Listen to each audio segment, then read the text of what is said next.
Okay. Thank you all for coming. We'll get started.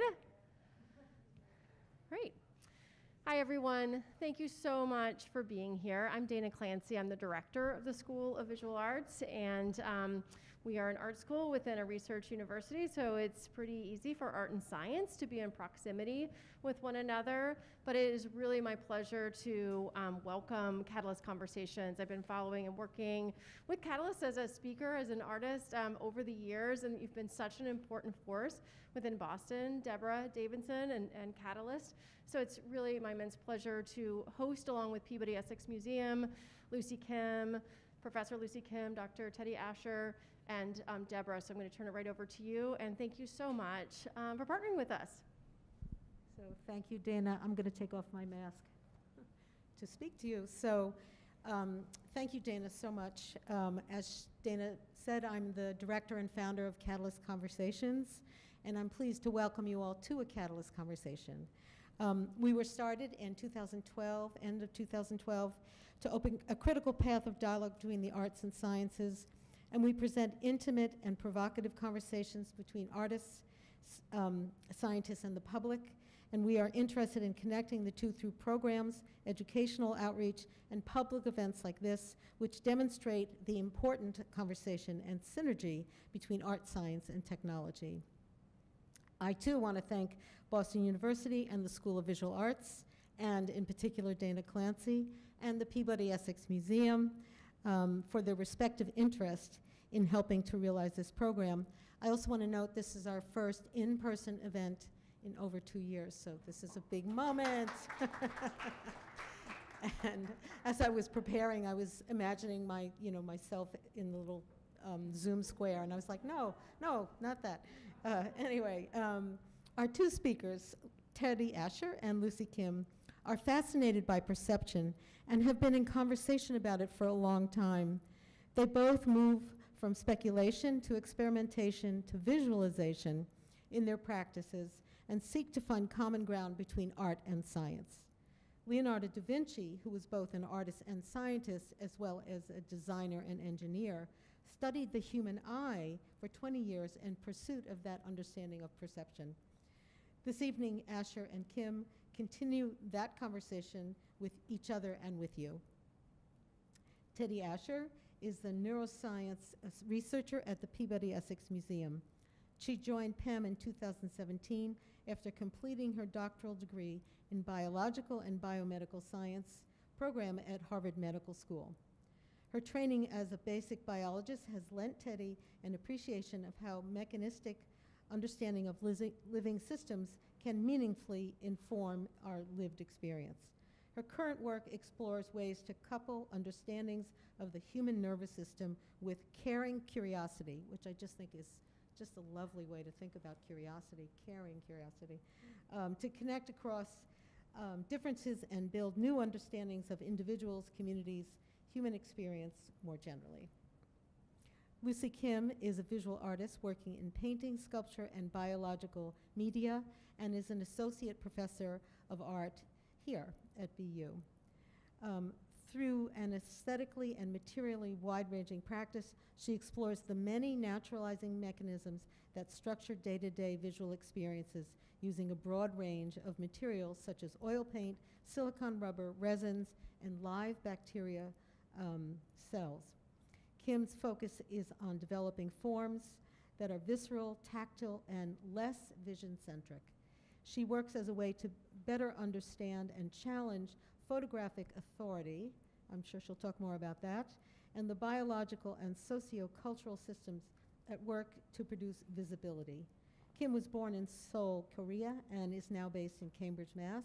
She received her BFA in painting from RISD and her MFA in painting and printmaking from Yale.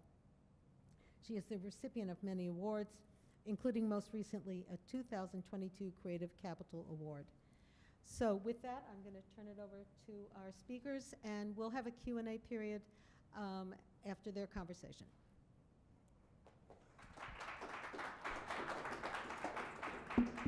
Great. Hi. Thanks for being here. We're going to take these off. Yeah. So, did you want to start or? Either way, what do you think? Okay, I can start if you want. Go for it. Yeah. All right. So we. I'll do a second version of my intro that sort of talks more in depth about what I'm trying to do in my work. So there are two projects that I'm working on simultaneously, not projects, two ways of working. One being pretty new, one I've been doing for, at this point, over a decade, which is painting directly on direct impressions. So I do a lot of mold making casting, so direct impressions, and then I cast things in plastic, and then I paint, most of the time illusionistically, with oil paint on top of those surfaces. And the things are different. So for example, if I, like my husband's face, right? I will paint something that's not my husband's face on top, and oftentimes have nothing to do with my husband's face. So I'm interested in, one, how illusionistic representation occurs, and I'm interested in interfering with that. And the more tactily I can interfere with that, the better, because I'm interested in sort of disrupting the seamless way that we recognize things, and in some ways trying to abstract the representational, but not through style, not through formal means, that are within the category of representation. So doing it through other means, and so sculpturally in my end.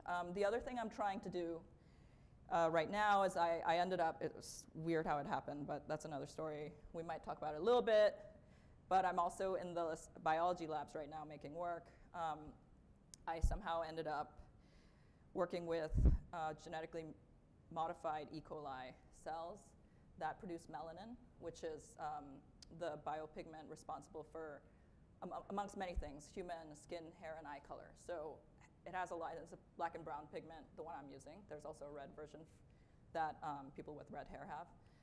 But so it's eumelanin, and I'm working with this live bacteria, and I'm screen printing it, and it's creating the melanin while it's in the incubator.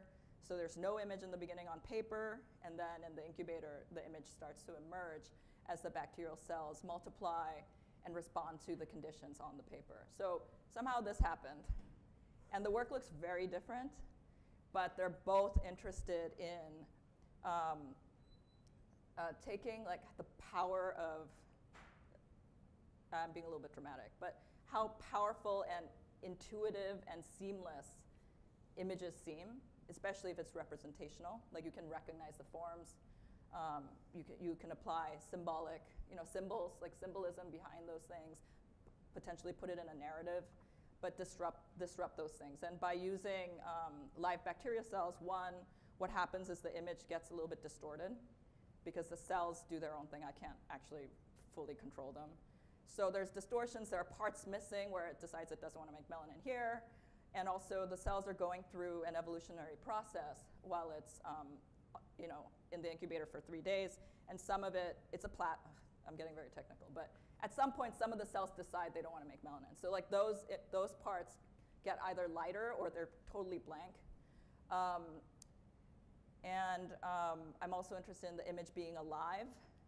Like, it's not the image, but the image sort of shifting, and also that this process is, instead of, say, like photography where it's a chemical process, I'm interested in this being a biological process. So the image comes to life, literally it's living, and then to stop the image or fix the image, you have to kill the bacteria. So there's a life and death component to it.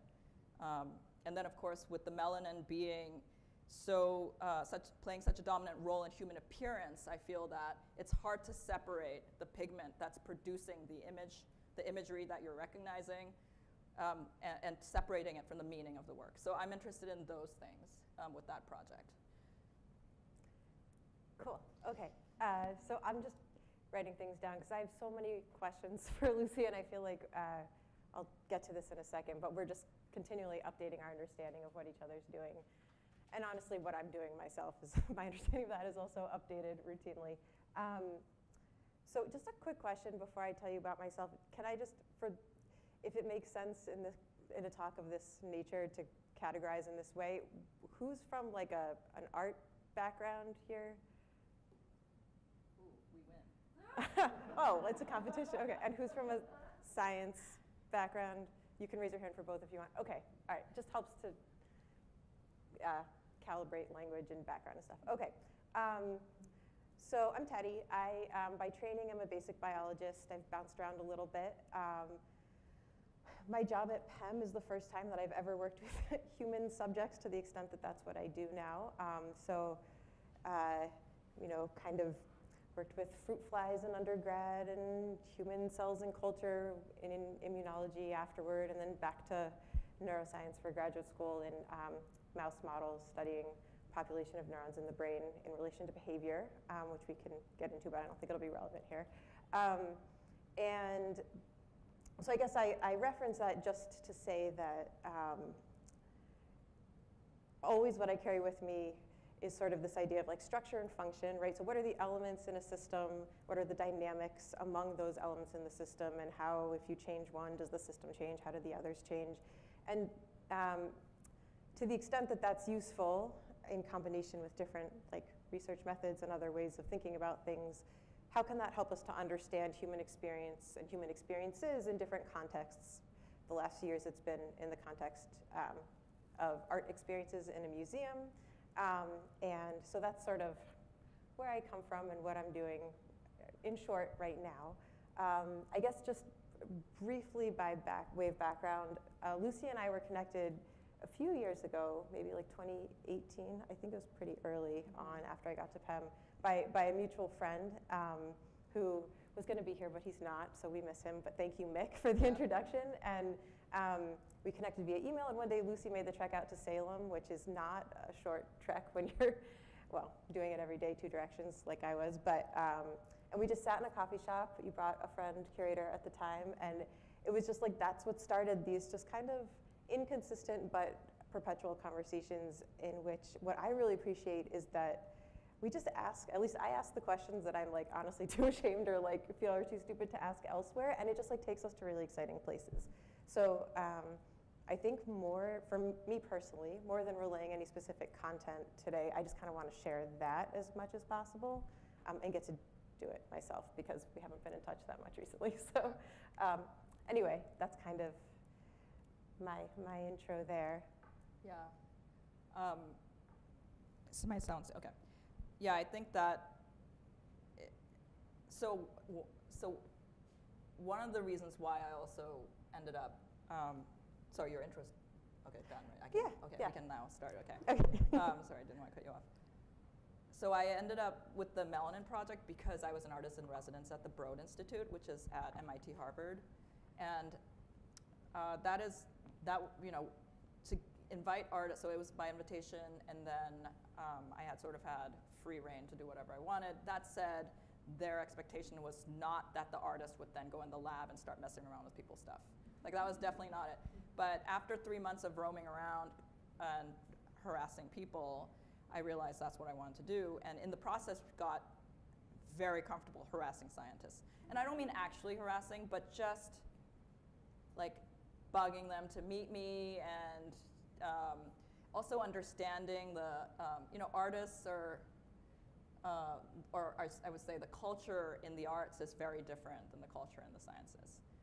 I don't want to say anything essentialist about, artists and scientists. Like I don't feel like I have the right to say those things. But culturally, like these institutions are very different. And so anyway, the time when I contacted Tedi was when I was sort of cold emailing scientists constantly. So I felt very comfortable reaching out to Tedi, and also Mick said that Tedi was very nice. So I was like, awesome. And we'll probably respond, because that's the other thing, not everyone responds. Although, shockingly, a lot of people did. But, and I think one of the things that I was kind of frightened about, in some ways I felt that I almost reached out to Tedi too soon. Like I felt like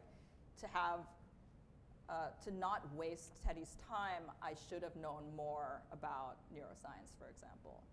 But at the same time, the universe, like Mick showed up, mentioned Tedi, like universe was saying, now's the time, so you don't have a choice. You better just go and like wing it. So that's what happened, and well, it turns out like we both started out having a lot of insecurities about our lack of knowledge from either field, and then so we all relaxed, and then after that was an awesome dialogue. But that's what we're constantly seeing, is that like what is so like obvious to me is not obvious to Tedi, and vice versa. And sometimes we're having this long conversation, and it turns out we're totally talking about different things. And that's kind of mind-blowing in terms of, you know, the human mind, and how long it takes for us to not realize that. You know, even though we're using language, something that is supposed to be clear and direct, which we know it's not. Yeah, well, and I think we have this like parallel experience of sort of, as we've been referring to it recently, like being plopped or plopping ourselves in cultural work contexts that like we just have no familiarity with, or like I certainly didn't. I had been to art museums, but I've never taken an art history class. I gave up going to art classes when I was young because I like was not very good, which tells you something about how I was going into them, I think, right? But there I was, like right in the middle of a museum, really not knowing what to expect, and not even knowing where to look for the things that I didn't know not to expect. How many negatives should I put in there? I'm not sure. So just really needing to orient, right? And in retrospect, realizing all the differing assumptions and all the differing uses of terms, and assumptions about who was in the room. So recently, I was having a meeting with some colleagues at PEM, some of whom were curators, and one of them sort of made a comment about a collaboration we'd started a few years ago, and he said, like, you know, we went into this looking, you know, expecting that, like, as a scientist, I would help him come, like, find answers to certain things, and he realized that all I did was, like, lead him to more and more questions, and I kind of half-jokingly said that I didn't realize I was supposed to provide answers to things, at least in such a form, and so I think maybe some of the best ways to kind of get into this, which is what we have planned, is to just kind of dig into some of Lucy's work and like see what comes up there. But just to kind of, some themes that have come up in our conversation are sort of the importance, and you sort of mentioned this a little bit, but the importance of defining terms, like having a shared language where at least you understand what the other one is using a word to mean, even if you're not using it in the same way, and kind of like what the pieces on the pieces of the puzzle that are on the table are. So you have the same view of the situation, and the ways that, like an awareness of just how variable, like different elements of the perceptual process can just impact so drastically the nature of any given experience. And I'm sitting here saying this, and I have this experience often where I'm like, they're all thinking like, yeah, duh, right? Like, and so I think maybe it'll help to drill down into some specifics, because I think, like you said, like it's kind of can be surprising, the impact that just seemingly negligible points have. I mean, one thing too that happened over our chats was, in some ways, I started doing these, you know, very basic research about color perception, visual perception, and in humans, and so like coming to Tedi with questions, like almost like, can you verify this? And so does this mean this? Like, so I can like pin down some solid things that I can then move, which is just not how it ended up happening. And wanting perception in some ways to be clarified. Because anytime someone says like art and perception, I have to confess, I know that's the title of this panel, but I also get confused. It seemed very clear, and then I also get confused. Because perception is. Perception is happening here, and so is consciousness. You know, so like, in some ways, like then to say the word perception in relation, say, for example, to my practice, it seems like I need to define it or pin it down somehow or something, and I'm like, I don't think so. I think, so in our conversations where Tedi was like, sorta, like almost everything I asked was like, kinda. And then it would just get really complex. And so anyway, but I would learn more. And then I realized that the whole perception thing Like it was happening in real time. Like I had a perception.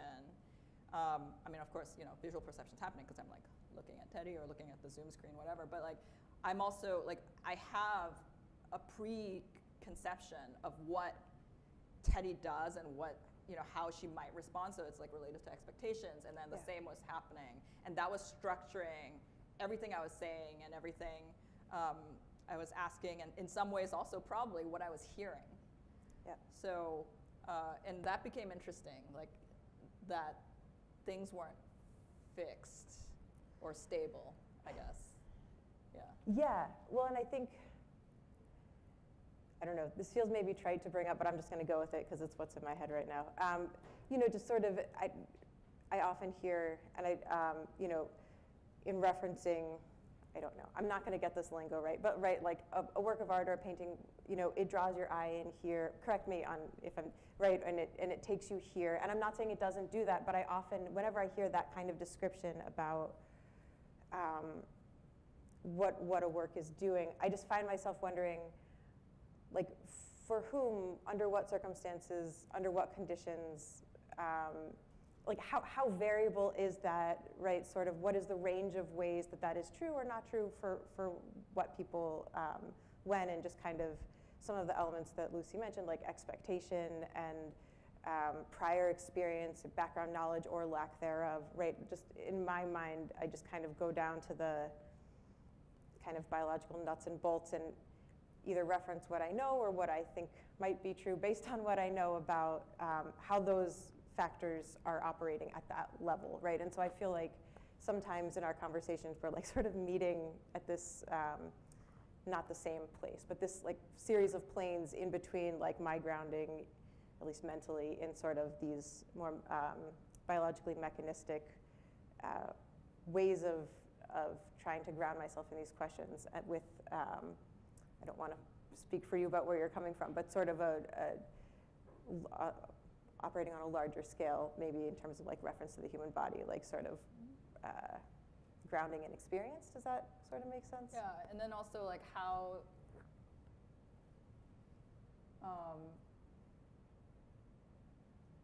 experience, but also like wondering, if what the limit is, just based on, our tools, what we have. So thinking about that, yeah, and it's sort of all in development now. So I know I can't just like relay a bunch of clear information, but like in some ways that my understanding of these things is happening as I'm making the work and developing this project. But should I move over to images? Or? Yeah, let's do that, yeah. All right. So this is, these are 3 versions of the same.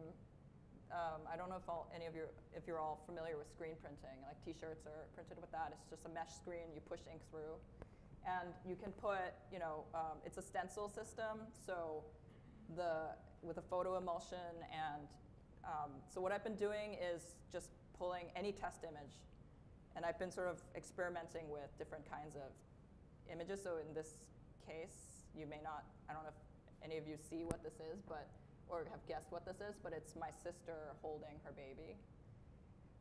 And the original image that's on the screen is from a photograph, so it's extremely clear what is happening.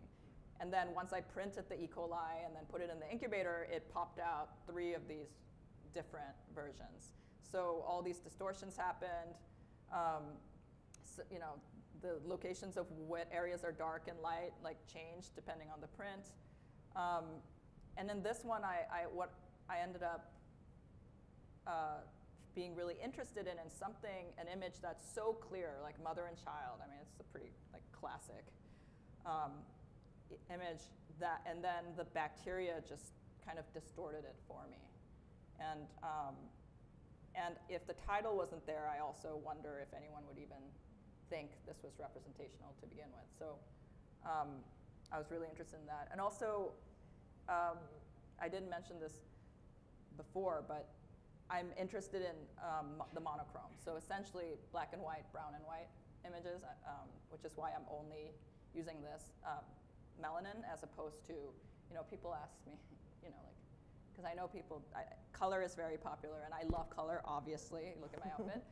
But like, why don't you introduce, like, you know, the purple antho, I don't know what it's called, like different kinds of pigment, and there, you know, did you know that there's fungi and molds that, or other bacteria that can produce all colors of the rainbow? And I was like, I am so not interested in any of that. Unless it comes from the human body, I am like not interested in it. So, and which is why I sort of focused on melanin. So Yeah. can I jump in? Yes. So I have a question for you, and I have a question for you, if that's okay. So my question for you is, I want to sort of like ask, when you say you're interested in, there are a couple things. The first of which was the way that the bacteria kind of cause a distortion in the image. I kind of want to understand more about that. But before we do that, my instinct, and we've done this previously, but so I'm just wondering if it would be helpful here too, is to want to understand like much more clearly like what led to these images. Like, where are the bacteria in here? What did they start as, and how did you get them here? Where does the melanin come in? Is that something that would be helpful to like quickly map out for people? Okay, all right, is that okay? Yes. Okay, so do you want to talk, and I'll ask questions based on where I have So wait, gaps. am I right in hearing that you want to hear the technical? Yeah. Oh, you do? Okay. I mean, I'm happy to go So like, super technical. I'm worried of boring you, but can I play the whatever, yeah. asker of questions? Yes. Okay, yeah, ask me questions. okay, That so- might be better. So you're 'cause- standing in lab, and you're wearing a Yes. lab coat. Yes. Because that's good lab practice. Yep. Um, And gloves. and gloves. Yes. And these days a mask. There you go. Goggles, all the things. What do you start with? Like, what is the first thing someone gives you and is like, start with this? Or that you take off the shelf?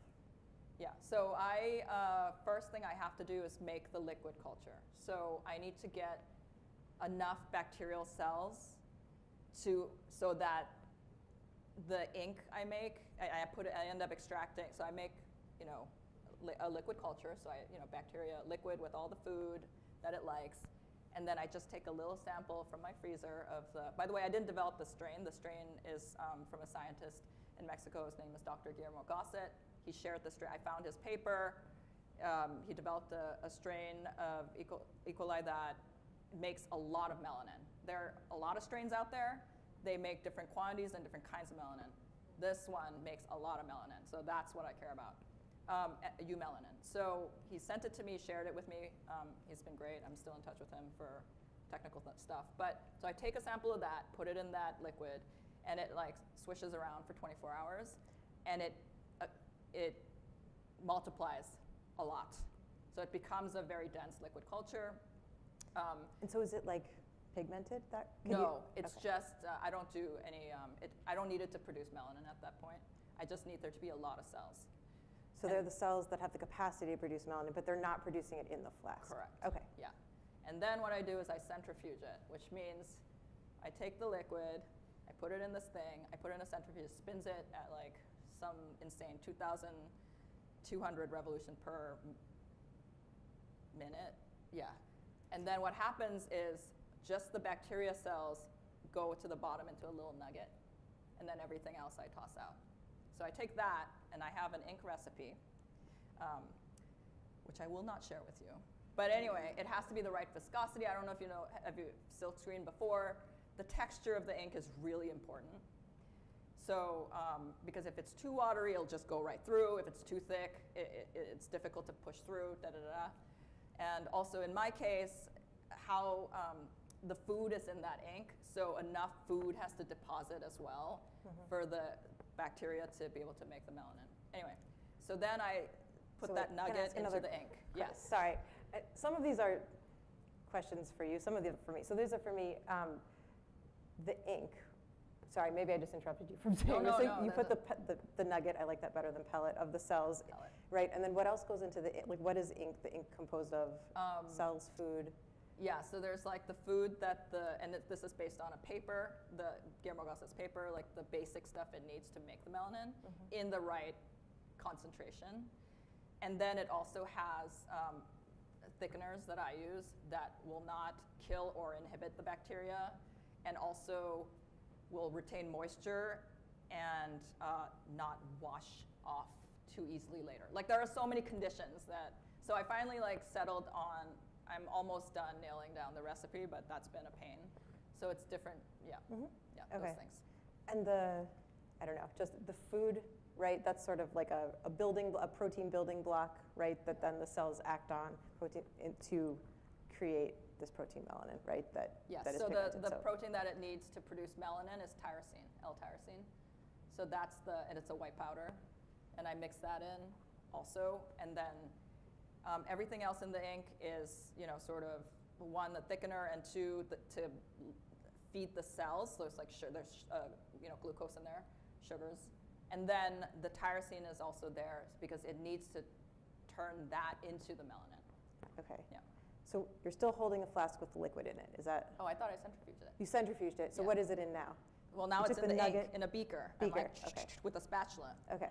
Also, by the way, I end up buying things from like Target and like kitchen stores as opposed to lab equipment because it's so much more. It's like basically the same thing, but way more expensive if you go through a lab supplier. So I have a lot of like OXO products in the lab and like KitchenAid hand mixers and. Oh yeah, I don't know how the scientist who's Chip Salenza, who is amazing, is a bioprofessor here, and he actually let me have a whole bench in his lab, and I don't know how he feels about like my bench, but yeah, it looks different than the other ones. I'm asking these questions. I just used to have a professor in college who would sit us down and diagram out, like what each step looked like, and it's the only way I got through at that point was to know like, are we on a liquid or a solid here? Like what am I holding, right? So I hope that's helpful, but that's what, anyway, carry on. Yeah, and then we have this thick goopy thing. It's clear-ish white. It's like milky, sticky. And then that goes on the screen. Well, there's paper, which is soaked in the same thing as the liquid culture without it's just like liquid with sugar in it, basically, and salts. Yeah. So anyway, so that paper's wet, and then I put the screen down, and then I take this sort of clearish ink, and then I squeegee it. You take it off. So the image is there, but I can't see it because it's white on white. And then that goes in an incubator, which means it's a temperature-controlled room, because the bacteria only likes to make melanin within a very narrow range of temperature, within a very narrow temperature. So then it goes in there, and then it's in there for 3 days. Every day, either I or my lab assistant have to go in there and spray it with the same liquid food stuff. And then over the course of 3 days, the image emerges. Okay. Yeah. And so where do the distortions come from? I can think of a few places, but like, have you figured out like which Yes. changes result in what kinds of distortions? I don't know if I figured it out, but I have some guesses. Okay. One is that some cells stop being productive. By the way, there's like scientific language that is very weird to me. So the productivity of cells, for example. So I'm using like the pigment that has so much to do with not just human appearance, but also our conceptions of race. And then suddenly to have language that talks about like productivity, of the cells, and then also colony selection, stuff like that. Like it's like, oh my God.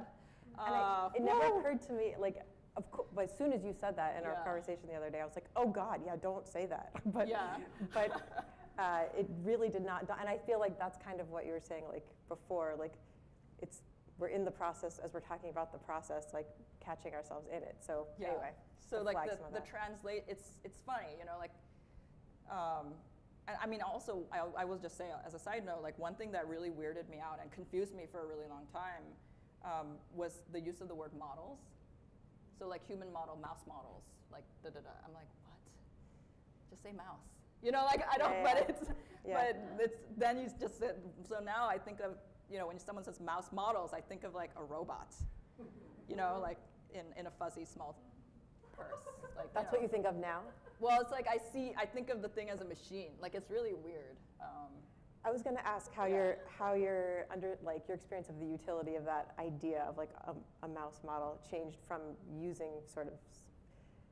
from being in that context and like operating in it. I think that's sort of a question. I think it's more normalized now, but it's still weird because I'm not doing the kind of work where I use the word models a lot. Like I don't work with mice. I don't work with people. I work with bacteria, so like, I don't use that. But it's less weird. I actually just did not understand what people are talking about before. Yeah. Do you When find is it it useful? I'm asking just because at PEM, some of the work that we're doing and have been doing around like multisensory experiences, embodied experiences, raises the question a lot, right? Like, how does the quality, the texture of your understanding about something change from learning about it, hearing about it, reading about it, and like sort of being a part of it or being in it Yeah. and using it? So it's kind of a good case in point. I mean, it's a weird. I mean, it makes sense. Like it does change the way I think of mice when someone says mouse model. Yeah. And that's, yeah. So it's interesting. Like I said, I think of them more mechanistically and like why a mouse model. I mean, a mouse. Like, when I'm Lucy the artist, I'm like, a mouse is different from a human for very different reasons than why a mouse is different from a human for someone doing like neuroscientific research. Like, so. But it changes my perception of the thing for sure. Like. Anyway, sorry, that was a tangent, probably irrelevant. But anyway. Wait, where was I though? Should I move on to the next thing? Oh, distortion. Okay, so what? Okay. Talk about burning the image onto the screen. Say that again. You didn't talk about burning the image onto the screen, or did that not happen yet? Oh, well, the screen, I just took that for granted. You wanted me to talk well, about? I just didn't know if that had anything to do with distortion. Or No. The image is like just halftone, in halftone screen. It just looks like a photo, a slightly more, pixelated image of my sister holding her baby.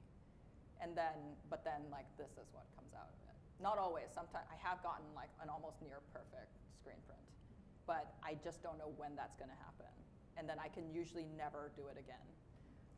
So actually, thank you for asking that. I don't know what that screen is made of. What is that made of? Oh, it's a photo emulsion on mesh. You coat it. It's like this pink thing. And then it's light sensitive, and then you get a transparency with the image you want on it, and you just put it on top and you expose it in a light unit. Mm-hmm.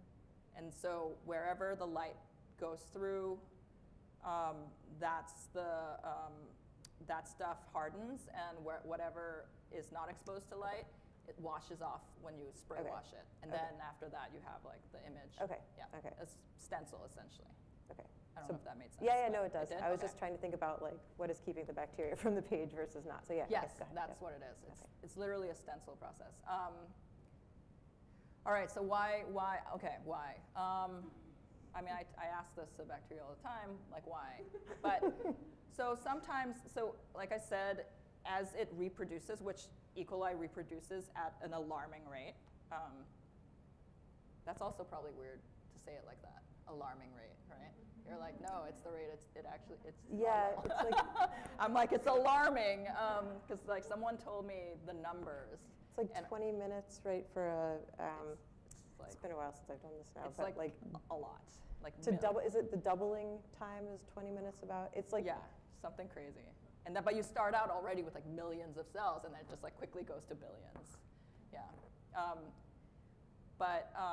So sometimes, like as with each, like when it reproduces through many iterations, it's essentially evolving.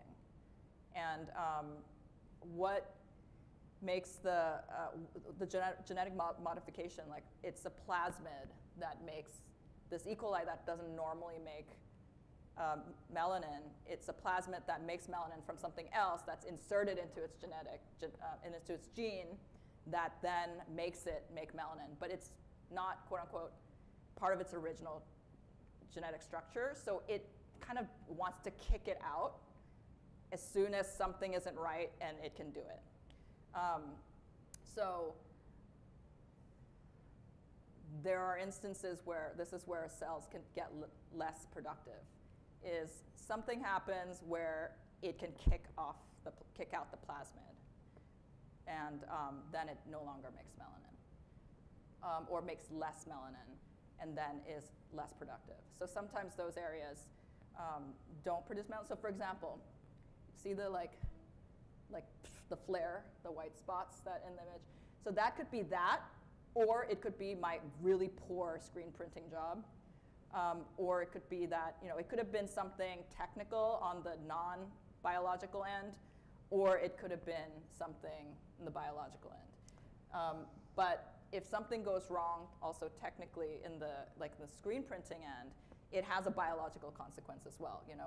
So if no ink went through in those flare spots, it also means there are no cells. So in some ways, it's yes, I screwed up, my hand screwed up, but it also means that there are no cells, so there's no life there, cells that can make melanin, and therefore it's also the distortion also still a consequence of the cells or lack of cells. Yeah. So in the image on the left and the image on the far right, on the So on the left, right, there's like a kind of blobby area that's white, right, and on the right there's sort of circular patches that are white.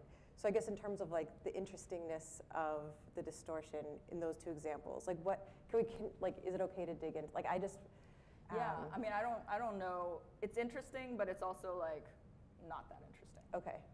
I think what I like most about this process is that I don't know what's going to happen. And in fact, some of my favorite distortions are not where there are spots with no melanin, but where it gets crazy dark or like weird streaks happen or some, it's those moments more than say like parts missing. Yeah. Is that like the one you were telling me about that's the full? Yeah, and I have an image of that too. And I just kind of want to like prod at like why is like what's interesting about that, and not because it shouldn't be, but just I feel like that's where sometimes the distortion. Well, just like the example where you said that when it gets really dark, right, there are certain things that happen that like really pique your interest, and I'm just kind of curious. Oh, that's just aesthetic.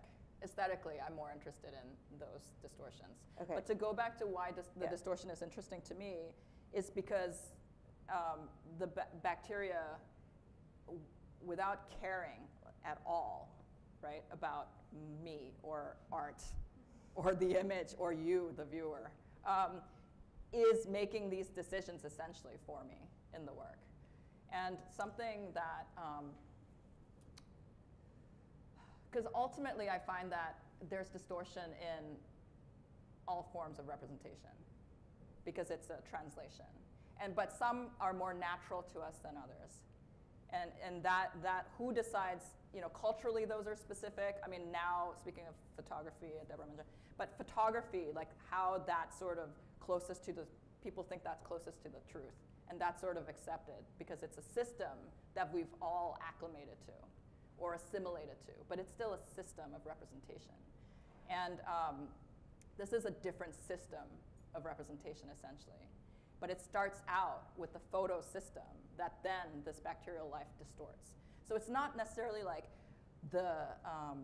I may prefer one form of distortion or another aesthetically, just as an artist with my own weird tastes. But what I'm interested in is the disruption to that photo system that the biological system overlays. Yeah. Yeah. Okay.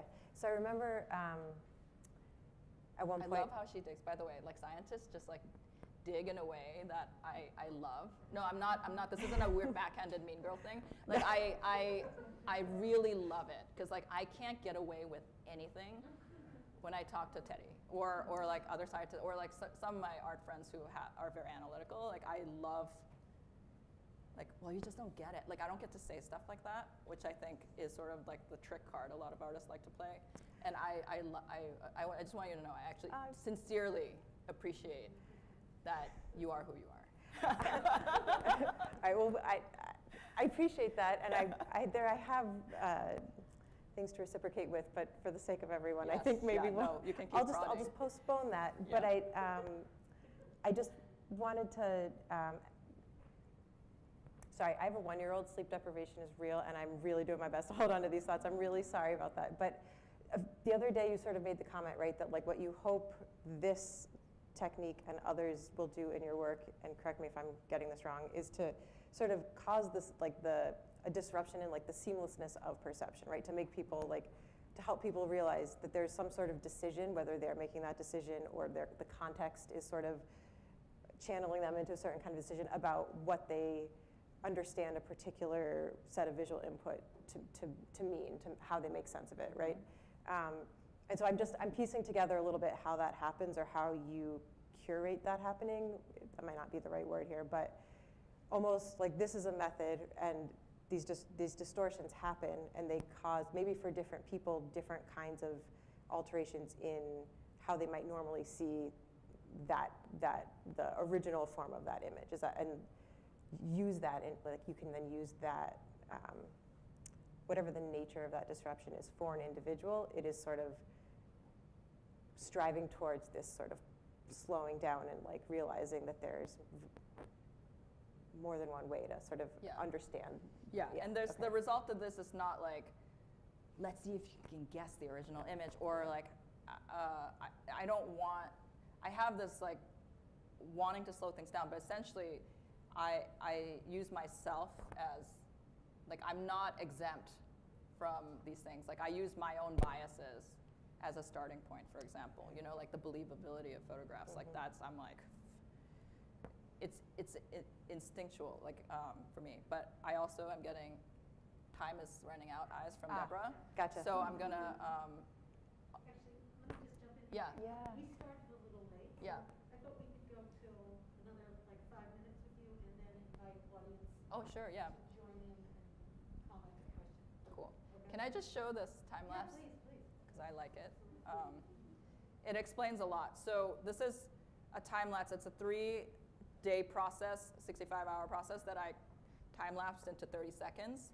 And so this is where in a pan, the paper where the E. coli was printed is now in the incubator and the camera is starting to shoot. And then the melanin's not present yet, but you'll see it.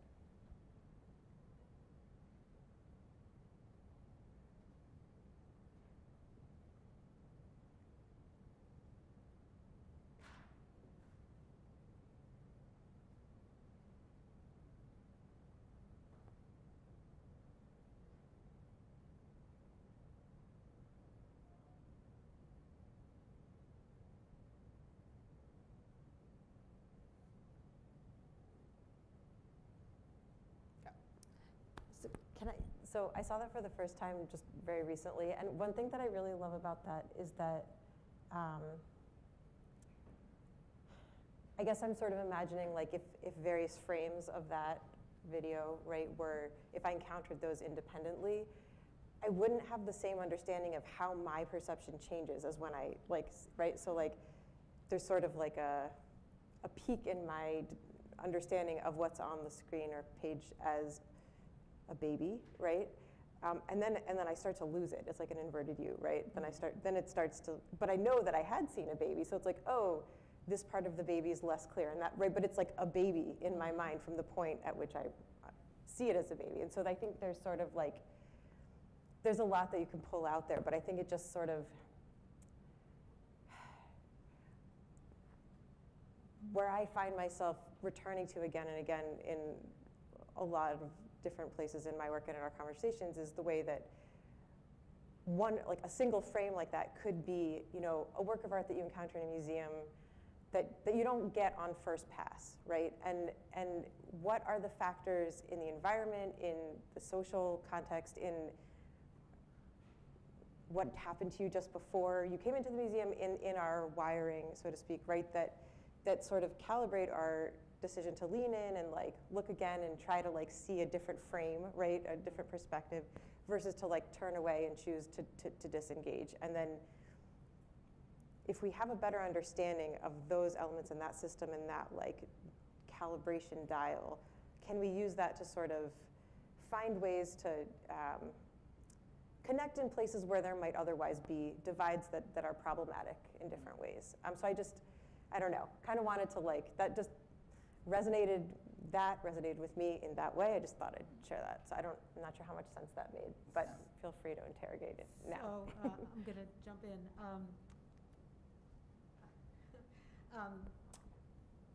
I think that's a good moment to invite the audience with any comments or thoughts. And I just want to say, although you haven't said the word perception, either of you. I did. Maybe once. Yeah. But anyway, I find your conversation fantastic, but also it's very much about questioning or challenging or what is an image and how does it affect, so it's all about perception, and I think that's great. So can I add something real quick to that? Sure. Which is just real quick, which is that the sense that, one of the reasons why I use the word less vision-centric, all that, which is ridiculous because I'm a visual artist, and without it, it almost seems hypocritical to say something like that. But what I mean by that is like vision is taken for granted. It's almost taken as proof. And that's the thing I have a problem with, because I think there's so many problems in the way that vision is used to justify a lot of things. Like I'll believe it when I see it, for example. So like once you see it, that thing is fixed and it is true, and then you now have the truth. Like I find that completely ridiculous. So yes, and so that's why I want to break down, and I think Tedi's doing the same thing in her work. It's like breaking down like how it is that you even decide that you see it, or that's what you see. How, like salience, like how something is more quote unquote obvious visually than less obvious. Like how that's even decided is based on, for example, for one, cultural values. So if you're looking for something to be a certain way, you'll probably see it, for example, right? Okay, thank you.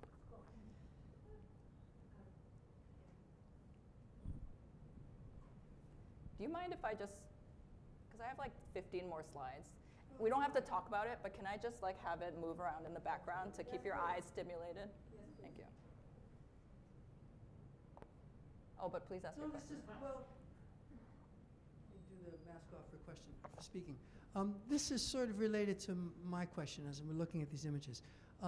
What factors go into your selection of the original image that will be printed?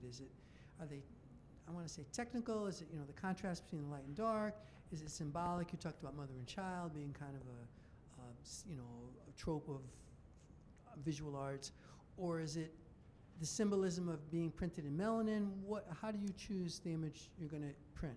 Well, I want to all of the most annoying answer of all of the above, which is that I want to see how different things, like I can conceptualize how something would look different, or something would have different kind of a meaning, quote unquote, based on like if it was printed in melanin. So for example, like what is the difference between printing an image, a portrait of a white person in melanin versus a portrait of a black person in melanin? Like it's very different conceptually. Then you print it and you're like, oh, and then you move on, so because there's something, like it depends. And then I realized as and then I did landscapes, I did,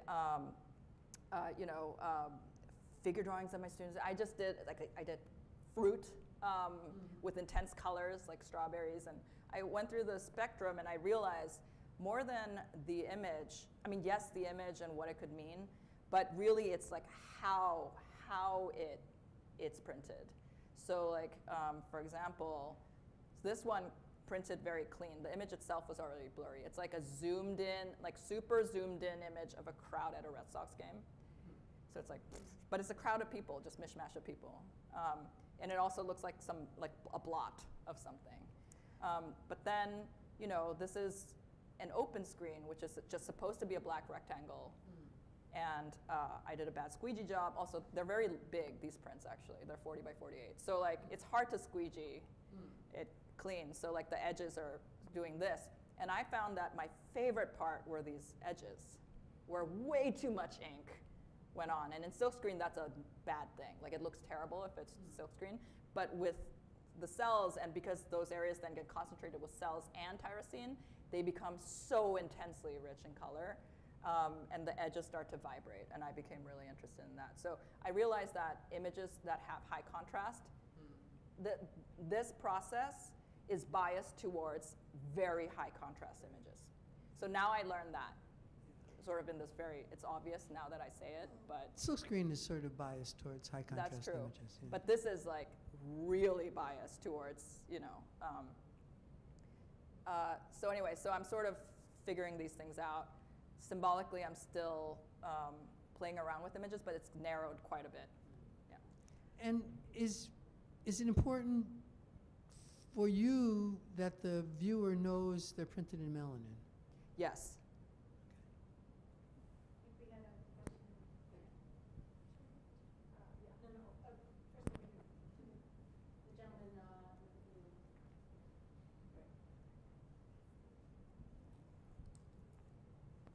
So this may be a little meta, but have you ever considered challenging the perception of the viewer, not just with the actual image, but by telling them how the image is made? Because when most people hear E. coli, like that particular bacteria does not exactly have a warm and fuzzy connotation.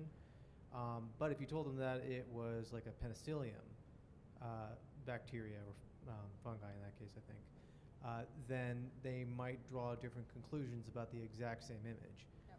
And I would guess it's probably not favored to lie to people in a museum as to how it was made.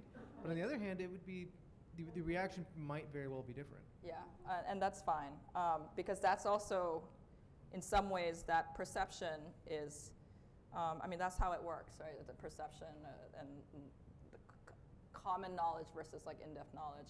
Because in some ways, that's a little bit ignorant. I'm not calling other people stupid. I didn't know this. I was like, E. coli, oh my God, like, do I have to wear like a tie? No, this is biosafety level 1. You have E. coli in your body. I was like, oh, I do? Like, I didn't even know that when I started working on this. So actually, we need, we live with E. coli. And it turns out there was like 200 something strains of E. coli. Only 2 are bad for humans. And that ruins it for, the recalls, E. coli. So I think it's 2 strains. It's a very small number of strains out of the whole that give it a bad rep. Now, I have thought about what you've just mentioned. So sometimes I've tested out bacteria, just saying bacteria, which I know is also not warm and fuzzy, but I don't mind it. I think it's also, as a teacher too, I feel like if one is interested in changing perception, let's say, like, it seems important to insist on E. coli, and also this is the kind of work where I realize like I have to give a lot of background. The process, how I made it. My work process is really important. And that is sort of what, in some ways, I think more than anything, is what could potentially shift the perception, is having a different narrative of how something is made to contribute to then your understanding of how you read the image. Instead of just going, oh, knives, kitchen, death, oh, that's it, this is about death, walk away, But if you were like, I took my husband's kitchen knives, created a lattice with it, and then painted a self-portrait. Suddenly there's this different narrative that just introduces itself and makes your initial reading of something more complex. Thank you. I think the person in the front porch. Hi, Lucy. Hi, Emily.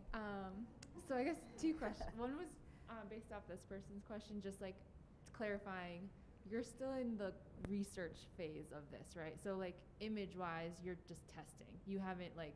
Correct. Whereas some of the paintings you're showing, these are done. That's more like final work. Correct. So I think maybe that clarification is Thank helpful. You. And then, like looking forward, a question about how you might display, maybe you're not at that step yet to think about that, but looking at the video, how you see the image develop over time, like, well then in the display of the work, would that be interesting to you to see like, what if this was only processed for a minute and or a day and this was 2 days, and like, would that be a way to show time, or is that interesting to you? Or it is interesting I guess to me. Yeah. Also what Teddy said about seeing that and having a different realization of even like, at what part of the process does something like become the art? Like, when is this the art where I'm like supposed to just get it because it's this freestanding thing that's art?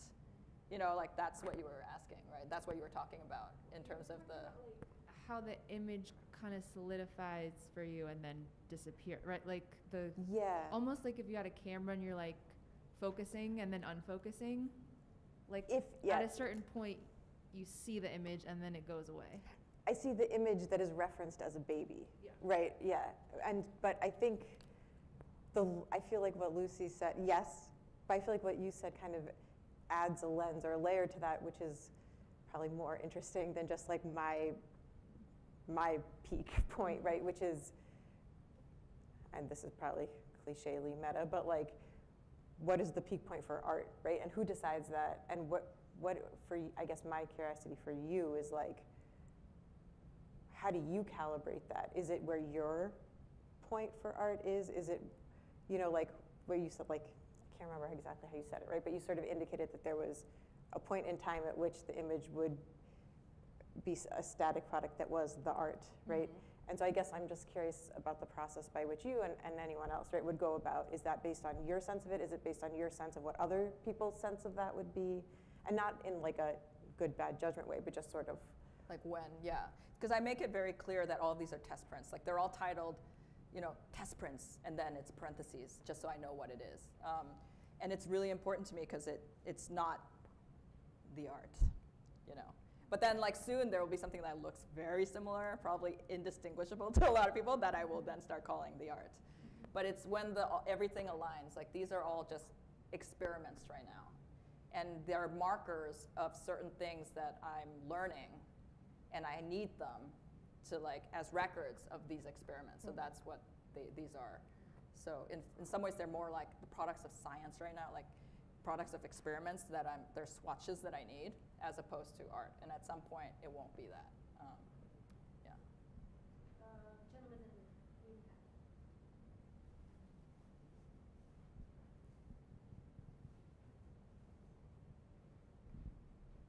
hat. Hey, thank you.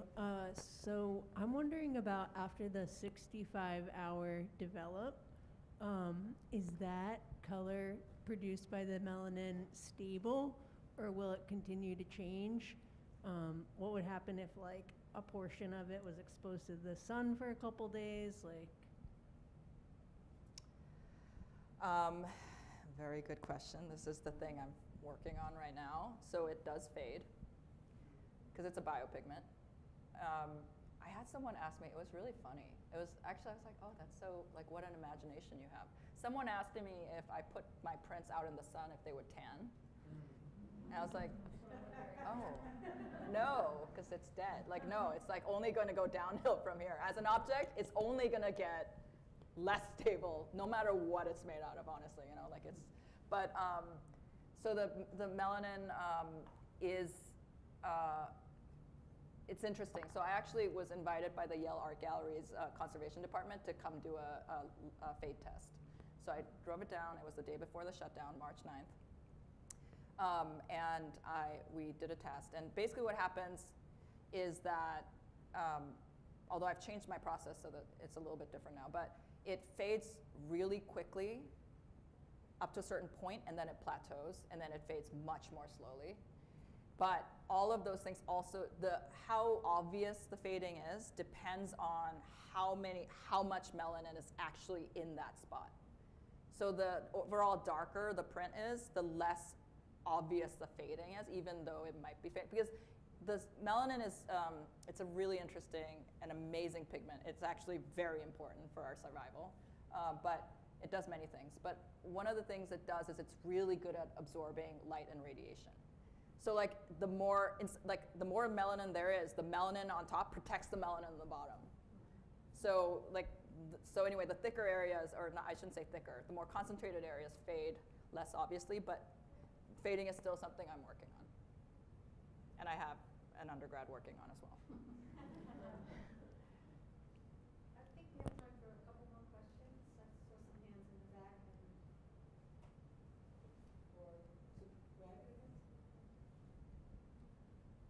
I thought the video was really, really interesting. Starting with, because you were talking about processes, and you start with the photographic screen print process, overlay this whole biological process on top of it, and watching the video with the image happening, and then it just starts to overdo itself, and then it starts to fade out.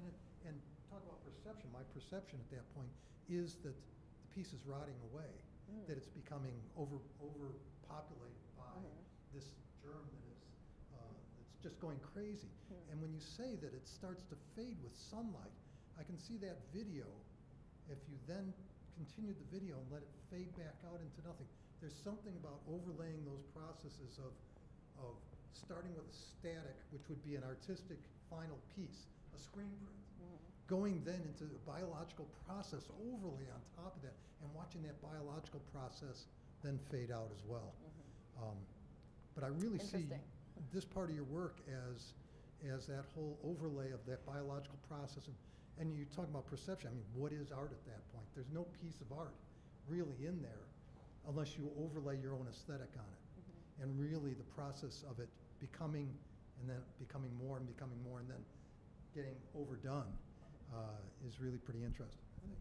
Thank you. I actually had a question for Tedi real quick, which is that I don't know how much art you've seen out in the world that is like a directly utilizes science, but I'm wondering if you personally, as not representing the sciences, but you embodying the sciences, you tend to get more engaged with those works like that, or not? It doesn't matter. I think the only thing that, if there are instances in which I do feel more engaged in that way, it's because I feel like I have an inroad into trying to understand it. Like this project with yours, like it was definitely my preference to talk about the Melanin Project than about some of the others, because I at least have like a little toehold to like try and work my way into it, as incoherent as it sometimes is. So no, I don't think so.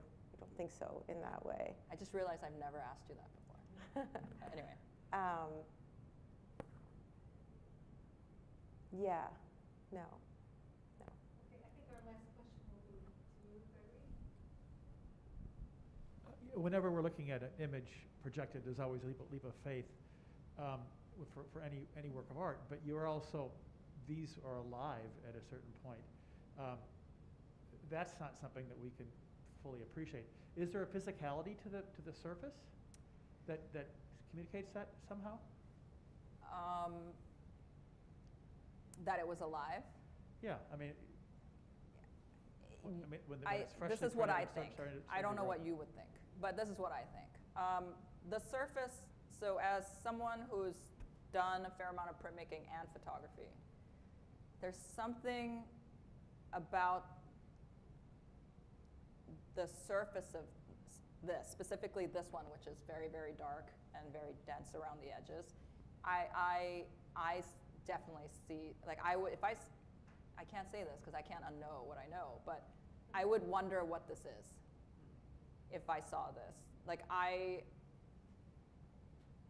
love this specific print, and in particular the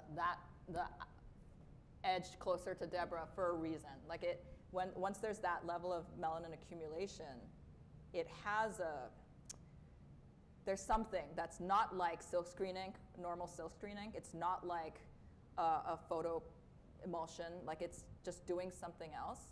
And you know, melanin is not a consistent. It doesn't have a consistent structure. It's irregular. So like it has and that's why it's so good at absorbing a broad light spectrum range, and then also radiation, is that it's not super consistent. And so I think I'm convinced, right, that it bounces light off in a very particular way. Now, I don't know if my mother would notice that or care, you know, but I care. So what I'm trying to do now is trying to amplify that in my process so I can get more areas like that. The life part for me, so that's that part. The life part for me, like it specifically in this print, comes from the weird middle part that is not, you don't see the halftone. There's no halftone. Like it's sort of the seamless thing. Meanwhile, it's a screen print melanin on paper. So like the way that these, you know, I call it like the galaxy, like the way that happened is all the bacteria doing its thing and like living and responding. And that's sort of what emerged. And was there image on this one? No, this is just supposed to be, if I screen printed it perfectly, it would just be a black rectangle. Would you just do more of that, live and then I've been trying, huh? Yeah, it's like. Is it always about the photo? No. Right now, this is what I'm actually the most interested in, which is hilarious because I thought initially, but I don't know, like I might, so now I'm also trying to do images that are more like simpler, like less tonal, like, you know, very simple. Anyway, TBD, I don't want to get too into like hopes and dreams. This is where I'm at, but this is my favorite print, what you're looking at. out of 3 years of doing this. This is my favorite print. I think that's Yeah. a really good place to end our evening discussion, and I want to thank you. By the way, I love this. Thank you. Yeah, love it. It's about that size, too. Yeah, it's fabulous. Anyway, I want to thank you both for letting us in on your continued conversation, and to thank you, audience, for attending and for your questions and thoughts, and to let you know that the next Catalyst conversation will be May 18th. It's going to be guest curated by Alberta Chu at the List Visual Arts Center, and it will also be live. And if you join our mailing list, you can find out about other events and check out our archive. We archive almost everything that we've been doing since end of 2012. And we also have a podcast with some pretty interesting folks, including Teddy Asher. So thank you for coming, and good evening.